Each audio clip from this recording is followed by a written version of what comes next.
Bitcoin est en train de commencer à s'essouffler, on se rapproche de la zone intéressante, importante, et on va faire un petit point dans cette vidéo, un point du samedi, là où pas grand monde est actif. Nous, on va vraiment continuer de regarder un peu le cadre où on en est et puis les niveaux à surveiller. Alors, je rappelle juste, je vais me mettre en weekly rapidement, on va commencer toujours par l'échelle de temps la plus supérieure pour descendre en unité de temps. Donc ça, c'est le graphique que j'ai dessiné, les barres blanches, depuis un moment déjà. Donc l'idée, ça serait qu'on vienne un petit peu dans cette FVG. Alors le niveau, j'en sais rien, j'ai mis 84, ça peut être plus ou moins. Et qu'on se fasse gentiment rejeter comme ça pour aller du coup plus bas en weekly. Donc voilà, je laisse comme ça pour voir un petit peu. En tout cas, sachez que on a fait une touchette ici. Donc pourquoi en fait, pourquoi ne pas shorter tout de suite et attendre qu'on rentre vraiment dedans? Il y a deux raisons. Déjà, parce qu'on n'a pas vraiment travaillé cette FVG, même pas la zone médiante ni rien. Mais surtout, la vraie raison, c'est parce que, encore une fois, ce fameux gap CME. Alors, le gap CME, les amis, le vrai gap CME en weekly en tout cas. Alors, est-ce qu'en daily c'est la même chose? Laissez-moi juste regarder. Ok, c'est la même chose. Donc, en fait, quand on va se mettre en weekly sur le gap CME, je sais pas pourquoi il a été tiré jusqu'à là d'ailleurs. En vrai, le vrai gap CME, il est là. Même un peu plus bas. Si on suit vraiment le gap CME, voilà, c'est ça. Donc le gap CME, les amis, il est de, pour être à peu près exact, de 80 500 à 82 000, c'est ça. Donc, autant donné que ce gap est encore ouvert, je me dis qu'on est quand même pas très loin d'y aller. Donc, je me dis qu'un Bitcoin qui irait chercher jusqu'aux 82 000 en fait, hein, donc à 82, 83 000, ça me semble encore assez probable. Et je trouve que ça serait magnifique de venir combler ce gap et de repartir à la baisse. Ça serait même chirurgical. Donc, c'est pour ça que je retourne sur mon graphique d'avant. J'ai mis une bougie qui montait à 83 et quelques. Donc ça serait vraiment la picture. Donc c'est pour ça qu'il faudrait pas se jeter tout de suite. D'autre part, les indices sont ATH sur ATH. On va se mettre en daily vite fait. J'ai pas trop regardé, mais voilà, on a réimprimé encore un ATH. On n'a pas fait de gap d'ailleurs. Donc les indices sont dans un, on peut le dire, hein, je pense qu'on peut le dire, dans un délire sans nom. Mais on sait que ça porte de la traction, même si c'est beaucoup moins important que ça devrait l'être, mais ça apporte un petit peu de traction sur Bitcoin qui est corrélé un tout petit peu en ce moment, pas trop, parce que bah, les indices montent et Bitcoin galère ne serait-ce qu'à monter légèrement. Mais toujours est-il que cette zone, donc là en daily, ça ressemble à rien parce que c'est la zone de Fairview Gap Weekly que j'ai dessinée.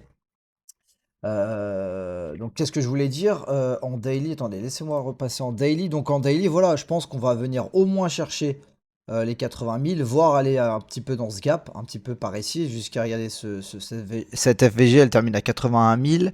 Et ensuite, en weekly, ça termine jusqu'à 86 000. On verra, mais je pense que globalement, ici, ça va être très intéressant. Je pense que je vais faire cette semaine à placer tac, tac, tac, tac, tac, tac, tac, tac, plein d'ordres de short. Et je vais mettre peut-être mon stop loss à 90 000 ou quelque chose comme ça. Et pour jouer vraiment le short ici pour une continuation baissière. Et même chose sur Ethereum. Et alors Ethereum, voilà, la jaune de FVG est un peu plus nette. Elle est vraiment, elle attaque là d'ailleurs. Donc on n'est même pas venu la chercher encore sur ce graphique de Bybit. Donc elle attaque à 2474 la zone de FVG en daily. Donc vraiment toute cette zone là, ça serait bien de rentrer dedans et de tac tac tac de bombarder les shorts. Une dernière prise de stop, ça serait le scénario idéal. Il y a un autre truc qui me fait un petit peu peur.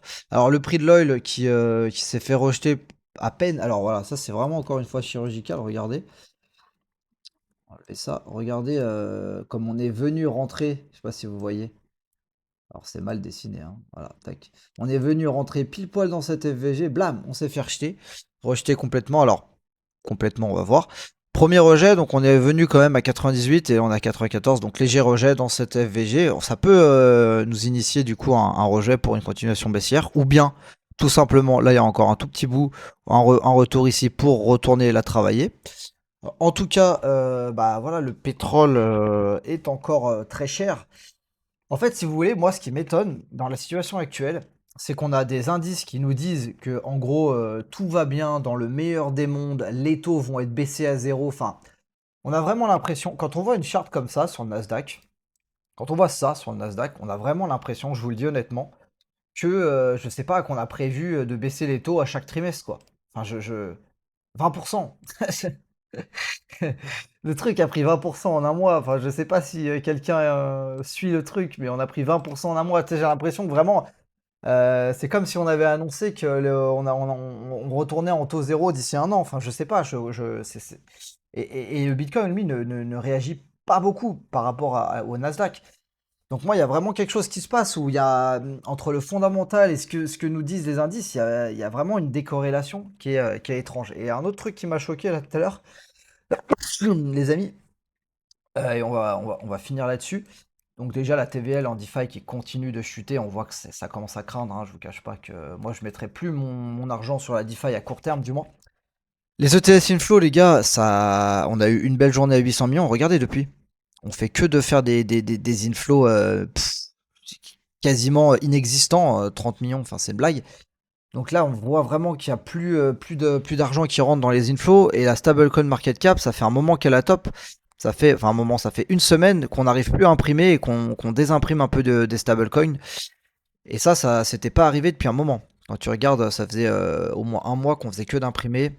Regardez, je sais pas si on peut voir les barres. Là, on n'a pas les barres. Je crois que c'était sur les ETF. Ça aurait été bien d'avoir les market cap, dominance, USD inflow si je mets ça. Token inflow, USD inflow. Si je zoome, on va juste essayer de voir si on arrive à voir quelque chose. Voilà, donc là on voyait qu'il y avait des belles barres et là tu vois, tac, ça commence un peu. Regarde, là on a une grosse journée où l'argent est parti. Donc voilà, faudra voir ce que ça donne en tout cas. Sur DeFi Lama, quand je vois ça, quand je vois plus d'inflow, quand je vois la stablecoin qui commence gentiment à repartir de l'autre côté, je me méfie. Je me méfie et voire même, mais j'y crois pas trop, mais je dirais qu'à 20%, il y a un monde, je vous le dis, il y a peut-être un monde où c'était peut-être déjà le... Alors j'y crois pas trop pour l'instant, mais je dirais 20-25%, donc tu vois, faible niveau de confiance, mais il y a un monde où ça c'était peut-être même le top court terme. Parce qu'en soi, si on est venu chercher, ouais, on est venu très légèrement chercher ici, il y a même un monde où ça aurait pu peut-être être le top à 20-25, mais je garde. Parce que je me dis que s'il est. En fait, je me dis, et on finit là-dessus en 2-2, si je me dis que le S&P et le Nasdaq ils continuent leur délire haussier, je verrais pas pourquoi Bitcoin n'irait pas chercher son gap CME et combler cette zone. Voilà. Ciao.